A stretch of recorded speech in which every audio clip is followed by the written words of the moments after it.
Welcome to Worlds Cooldown. I'm Dracos, joined by Raz and Chronicler, two of the happiest people in the world today. But we talked about Chronicler's happiness earlier. I feel like your therapist sitting here, Raz, but tell me what this moment means to you as an NA fan, what you feel like it means to Cloud9, because obviously the NA rivalry, we joked about it at the start, but this is a massive, massive moment for Cloud9 as an organization, for the LCS as a league. This is huge. First time since 2018 a team has made it out of groups. Yeah, and that team was Cloud9, and they did it through, at that time, it was Fenskaren and Jensen. It was through the kind of same hectic, constant skirmishing and team fighting. Just let it all out in the field, and that's what we saw here from Cloud9, but never in this fashion, where you come into today winless, and they're able to just take it game by game, and it's pretty incredible to say, not just for them, but also looking to Rogue, of course, who made it really competitive, taking down FPX. And just as a reminder to people out there, this was the group of death. You had no shot being able to take down former world champions and finalists in FPX, but I mean, sure, FPX underperformed, and C9 came up massive. These team fights were insane. Yeah, Chronicler, I'd love to get your read on the C9 run, the C9 turnaround, because I imagine it caught you off guard, maybe in the same way that it caught me off guard. Yeah, I still need a moment to kind of recover from that game, because it was a roller coaster with a lot of loop-the-loops. Yeah. But honestly, I think the cool thing about what we saw here today from C9 is that we saw them in real time fix a lot of the issues that they have, and it even showed up in this final game, right, where we saw some of the over-aggression, some of the forces, a little bit of disjointedness left and right, but then the way in which they improved over the course of today, Raz really put it well when he said, like, it was a game-by-game thing, right, like, just game one, win it, and then look forward from there. And being able to actually compartmentalize like that, I think is really impressive. Yeah, and I think that, you know, we kind of hit on it in a lot of the games coming in, and just being able to play like a unit. Because there were multiple games, the FPX game that was close in the first day, and a lot of those mistakes that they made in those moments were like, once again, trying to fight for vision when your top laner doesn't have TPs on the opposite side of the map, or you're making like another play out where it's disjointed. Didn't see that. And oftentimes they rallied around members. Good examples, Perkz, but also Blabber. Blabber had an insane day, actually. Every game that he had monumental performances. There was the Lilia game that we had a lead, and he just steamrolled it, forced dives bot lane, made it so Hansama had to constantly get dove and fight for his life. And then the same thing happened in his Xin Zhao game, where he got a triple kill next to Raptors camp topside. Like, and when he's making these plays, it reminds you of C9 of like 2020, I want to say, where they're being able to constantly play around him and just basically push and anything for Blabber, Captain Blabs. So good stuff, and I'm looking forward to seeing that same performance in quarters. Yeah, and I'm excited to hear what Perkz has to say. We are a few minutes away from an interview now with him to get his thoughts right after what I'm sure was the most intense day imaginable. Yeah. I mean, obviously, Damwon, and we'll talk about Damwon in a minute here, are the other team that made it out. But it was smooth sailing from the start of the day. As soon as they came out on that rematch, they were chilling, they were sitting pretty. But on the side of Cloud9, it was completely unexpected. They were absolutely the underdogs in this group alongside Rogue, as you highlighted so well. And I think I do want to take a moment to go back to, I think, the biggest surprise to me outside of Cloud9 making it out, which is fantastic, huge for Cloud9, is FPX's knockout. Yeah. We hit it on earlier with Lyric. Chronicle, I'd love to get your thoughts on it. Like, we talked about it briefly, but what do you feel like this means for expectations for the rest of the LPL teams? Is this exclusively like an FPX thing? Do you think we should adjust expectations for other teams, or is this just one team kind of collapsing under the pressure maybe? I don't think it means anything for the other LPL teams. Like, I'm going to be really straight up. I don't see RNG or EDG suddenly taking a nosedive and performing much worse. I think that what happened to FPX was kind of a perfect storm of, like, as we already talked about, meta reads not working out, players individually underperforming, team looking disjointed, players not playing up to their usual level, and it all came together with an upsurging C9 and Rogue, because honestly, like, both those teams clearly smelled the weakness that was being shown by FPX and then really capitalized on it.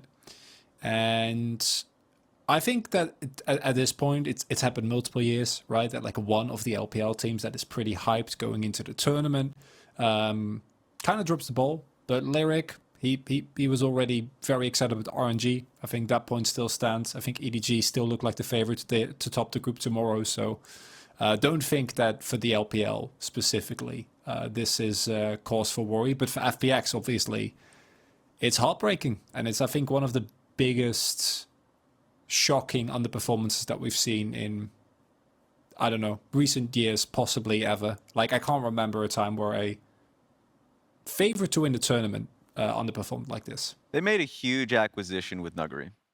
Like that pickup, being able to pick up one of the best players in a championship team, bring him over, carry top laner, a consistent performer in this tournament, I would say. He was topping the rankings in solo kills. At the beginning of the day, he topped in solo kills, insane damage percentage. That does still play to like how FPX were playing, how they viewed the meta. Honestly, at times putting Doumbé on things like Galio and Malzahar, and that wasn't the meta. And it worked for them in moments domestically when the games are just a lot more scrappier. But yeah, it definitely didn't work when they went up against Damwon. And when they went up against Cloud9, they were not actually anticipating a lot of the plays that, I mean, Perkz just played better through mid. And then near the end, of course, jungle, I think, was the most influential role that came into it, with near the end, Inspired having strong performances, Blabber having an insane day. And then Tien, as I've seen domestically, was just hot and cold. And I think that was just a constant thing, and especially in his J4 game, was just pretty bad. But it's a rough one for them. I think they can still turn it around. I want to see what happens next year for FPX and the history of Doumbé. I think Doumbé, I just want to continue to push people to watch the LPL, because he's a treat to watch domestically. He's insane, and he didn't get to really show his best self. And while we do have to say goodbye to him, reminder that it's still a very happy day for NA, for the LCS, and for the man that Laura's about to talk to. Let's hear from Perkz. Thank you very much, Dracos and Perkz. Congrats on making it out of group. That was an insane day from you guys and such a turnover compared to the first set of games. I do want to talk about your confidence, because throughout the entire game, every time the camera was on you, I kept on seeing you smiling. So I want to talk about the confidence, because when we talk about C9, we often say that you're a leader for the team and you're very vocal for the team. So tell me how you led the team throughout the victory today. Oh, I mean, I was laughing already when the game started and draft ended, because I got LeBlanc. And like, I don't know, I haven't been playing LeBlanc the whole tournament right now, or like the main stage at least. Yeah. And I was just thinking like, what the fuck am I doing not playing LeBlanc? So I just got LeBlanc, and I knew the game was already insta-won.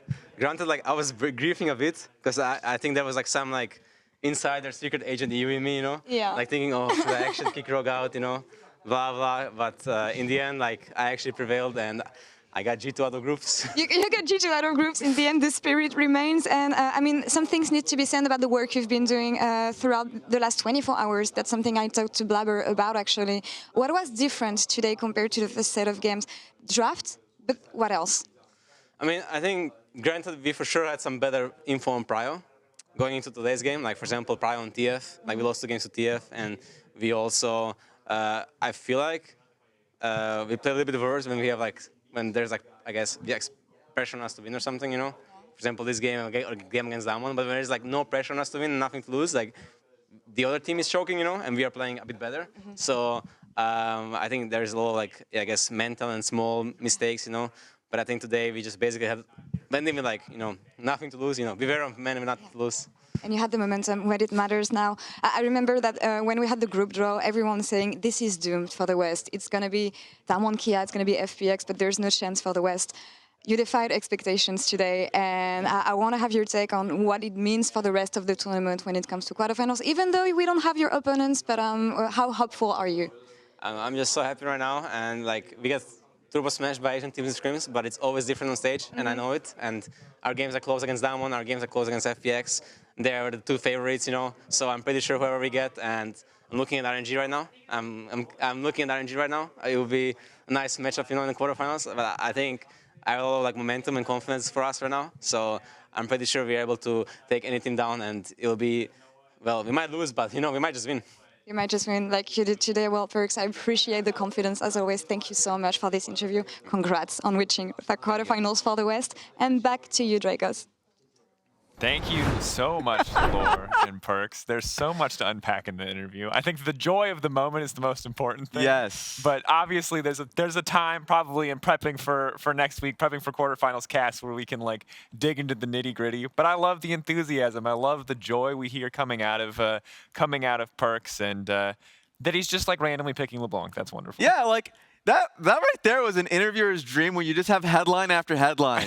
Like, RNG, I'm looking at you, check. Just made got G2 out of group, check. Like, it was just amazing to hear. Look, if we were BuzzFeed, we'd be thrilled. We'd have like 30 headline True. options to click the people in. You know, this would be primo content. That said, as excited as I am for C9, we still have 3 more days of groups. Tomorrow is Group B. Chronicler, you've got 1 team out. Is it going to be 2? How are you feeling about this group? I would be shocked if T1 don't make it. I mean, after today, I probably shouldn't be saying stuff like that, because that is what people thought about FPX today as well. But I keep think talking. Tomorrow, yeah, it's EDG and T1, surely. There's no way that backfires. 100 T? Guys? Raz, this is your chance. Guys? I heard a 1 and a T, and I see 100 Thieves just sitting there. But no, like, look, today is probably the best way to start week 2 of groups, because now everything's on the table. You know, you're hearing what Detonation Focus Me had to say. I think hearing the interview from Arya, and he was just saying that, like, you know, eyeing 100 Thieves, saying that he feels like confident that he can take that one. But 100 Thieves sees that. They saw the blue make it out. Cloud9 goes in quarterfinals. Now we just need the red. send 100 Thieves over to quarters as well. As an NA fan, this is definitely the best high. Wait a minute. Are Team Liquid, Cloud9, and 100 Thieves red, white, and blue? They're blue as well. They're a blue horse, so but there's white in that logo. I see that white jersey crossing that. So we've got the best teams. One step at a time, North America. Like, we got one team out, taking it one day at a time. Obviously, it's going to be a huge day of League of Legends tomorrow. We'll have to see if there will be more upsets and surprises, or if the expected favorites will make it through. You can never be 100% sure here at Worlds 2021. But that's going to be all from us tonight. We'll be back for tomorrow for more. I can't compose a sentence, but hopefully NA can get another team out of groups. Congrats again to Cloud9. Momentous day for North America. Welcome everybody to Worlds 2021. Now, we're going to jump into it. You know what it is. It's time for week 2 of groups. It's time to start taking teams out. They're going to try to go for Nagri. Nagri now running for his life, but he is going to get collapsed by this Poppy. There's no way he makes out of this one. Steadfast Presence is going to deny him, trying to go over the wall. All over the wall, into the wall, and take it out. First blood for Damwon. Are they going to be able to turn this fight around? Doinby still standing strong, but there's 4 members. The Dragon 4 of Damwon Kia. The Dragon getting lower and lower, but Canyon's going to finish it. Doinby on the backside. He's so tanky! He does so much damage, but the raid boss will drop. Damwon Kia, steady, controlled, confident game as they guarantee their way out of groups. There's a smite battle. Perkz and Larson. Who's going to win this fight? Rally lost the stacks. Who got it? Blabber managed to get it. He's getting burned down. Trying to block as much as he can. Inspired again in the darkness, but he is going to fall. Trying to get at least 1 kill back. In the meantime, Cloud9 get away with everything. Perkz blocking the last tower shot. Gentlemen, you are witnessing domination from the side of Cloud9. Flash in on the way. He can take his time on this one. Has to flash out, but he's going right back in. That's going to be the gold card. Vulcan getting burned lower and lower. They're trying to barbecue him alive. He's ticking down, and he will drop. How many kills can they trade back? For now, it's a 1-for-1, but Nuggery on the way in. TP coming in, too. Perkz going to go for the gold card, waiting to lock it in now. Blabber committing fully to the fight. Xin Zhao absolutely popping off. They do it first row, and they're going to do it again versus FPX. He TPs. Canyon goes in for the damage. Khan comes in. Couple more shots. A penta for Khan. Tiebreaker. Wait, what is NA's win rate in tiebreakers? No, don't talk pretty low. Okay, we'll stop that. North America, you can be happy right now. We'll talk about everything else later in the day. Grove Storm available for Inspired. They'll wait for him to dash in, and there they go. Doinby feared immediately, and Doinby is deadbeat. Inspired on a killing spree. Baron is down to 2,000, and Inspired is not there. Cloud9 secure at Ragnarok now. Pop should be diving in. Vulcan trying to get onto the backline, but he misses the headbutt over his combo. Could be going in. The kick from Blabber. The shutdown from Munch. C9. They found the fight they were looking for, and they are making a march to quarterfinals.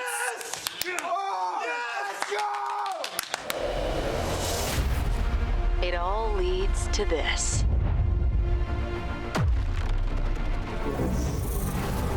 Make or break. Vitality will take them! A new era is waiting.